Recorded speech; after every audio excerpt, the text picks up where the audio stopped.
It was just after midnight in Kuala Lumpur. The date was March 8, 2014. At the bustling international airport, passengers were boarding Malaysia Airlines Flight 370. Their destination was Beijing, China. For the 227 passengers and 12 crew members, this was supposed to be a routine red-eye flight. Passengers, crew. It was a journey many had made before, a simple trip connecting two major Asian capitals, Kuala Lumpur, Beijing. The aircraft, a Boeing 777-200ER, was a reliable workhorse in disguise. It had a strong safety record. No one on board had any reason to suspect that this flight would be anything other than ordinary. They settled into their seats, ready for the nearly 6-hour journey ahead. Cockpit overview. Captain Zahari Ahmad Shah. First Officer, Farooq Abdul Hamid. The plane took off without any issue at 12:42 a.m. local time. It climbed steadily, reaching its cruising altitude. Everything appeared to be perfectly normal. The flight was proceeding exactly as planned, following its designated path over the South China Sea. On the ground, air traffic controllers watched the flight's icon move across their screens. The communication from the cockpit was standard and professional. Good night, Malaysian 370. These would be the last words ever heard from the aircraft. Minutes later, the plane's transponder stopped broadcasting. The blip representing the flight vanished from controllers' screens. The initial reaction: confusion, not panic. Controllers in Malaysia tried to re-establish contact. Controllers in Vietnam tried to re-establish contact. They called again and again. Their calls were met with an unnerving silence. The idea that a 200-foot jetliner could vanish without a trace seemed impossible. The news broke across the globe, shock and disbelief. The world watched and waited. The search had begun, but nobody knew where to look. While civilian radar lost sight of MH370, another set of eyes was still watching. Believed to be MH370, it did something unexpected. Instead of its northeasterly path toward Beijing, it made a sharp, deliberate turn west. This wasn't a gradual drift. It was a controlled maneuver across the Malay Peninsula. It ruled out theories of a sudden catastrophic event. The plane was still flying under someone's control. Military radar tracked it up the Strait of Malacca. The plane was now hundreds of miles off course, heading into the Andaman Sea. This ghost flight lasted more than an hour after disappearing from civilian screens. The journey was silent and unannounced. Final primary radar contact, 2:22 a.m. At the edge of military radar range, heading over the Andaman Sea, and then it was gone for good. Just when the trail seemed to have gone completely cold, a British satellite company named Inmarsat made a groundbreaking discovery. Even after MH370's other communication systems had gone silent, the plane's satellite data unit had continued to automatically respond to routine network checks. These signals were often described as handshakes. The system was still alive, even though no one was actively using it. It meant MH370 had not crashed in the Andaman Sea at 2:22 a.m. It had kept flying for hours. One final attempt at 8:19 a.m., different. A log-on request, likely from a power interruption as engines ran out of fuel. They proved the plane stayed airborne at least 7 hours and 38 minutes after takeoff, flying far beyond its last known position into a remote region. The challenge was immense: turn content-free pings into a searchable location. They turned to a subtle piece of data, the burst frequency offset, BFO. This is the Doppler effect, same as an ambulance siren rising and falling. The analysis pointed to two possibilities: a northern corridor or a southern corridor, deep in the southern Indian Ocean, far from land. The northern corridor became unlikely.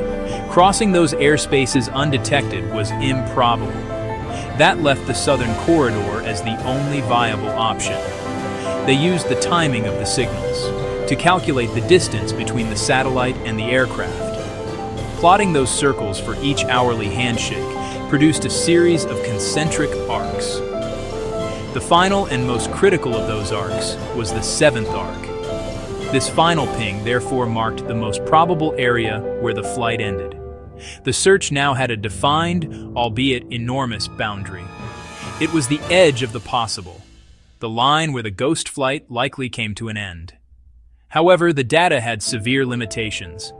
The analysis relied on assumptions about speed, altitude, fuel consumption. Small changes could shift the calculated location by hundreds of miles along the seventh arc. The data provided a line of probability, not a precise crash site.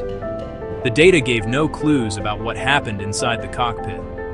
It couldn't explain why the plane deviated from its course, or why communication systems were disabled. The satellite clues defined the modern search for MH370 and its limits. It led teams to the most remote waters on Earth, but the final piece, the aircraft itself, remained hidden in the abyss. With the satellite data pointing to the southern Indian Ocean, the world mobilized. What followed was the largest, most complex, and most expensive search operation in aviation. The search zone lay thousands of kilometers southwest of Perth, a desolate patch of ocean known for ferocious storms and gigantic waves. Pilots and observers scanned churning gray waters, whitecaps everywhere. Several times hopes surged. Each time, hopes were dashed. After weeks of fruitless air searches, it became clear wreckage had likely sunk. Focus shifted from the surface to the dark, unknown depths. Specialized ships towed sophisticated sonar equipment and deployed advanced autonomous underwater vehicles, AUVs. For over 2 years, crews worked in relentless cycles, analyzing terabytes of sonar data, looking for any anomaly. There were moments of excitement, but each time, closer inspection revealed them to be rock formations. By January 2017, the official underwater search was suspended. The largest and most advanced underwater search in history had found nothing.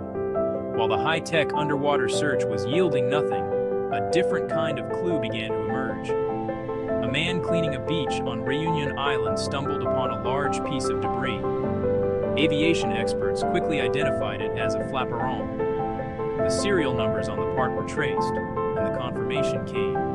It was from Malaysia Airlines Flight MH370. The location of the find matched ocean current models predicting drift along the seventh arc. In the months and years that followed, more potential debris washed up on eastern African coastlines. An engine cowling, interior cabin panels, parts of the tail.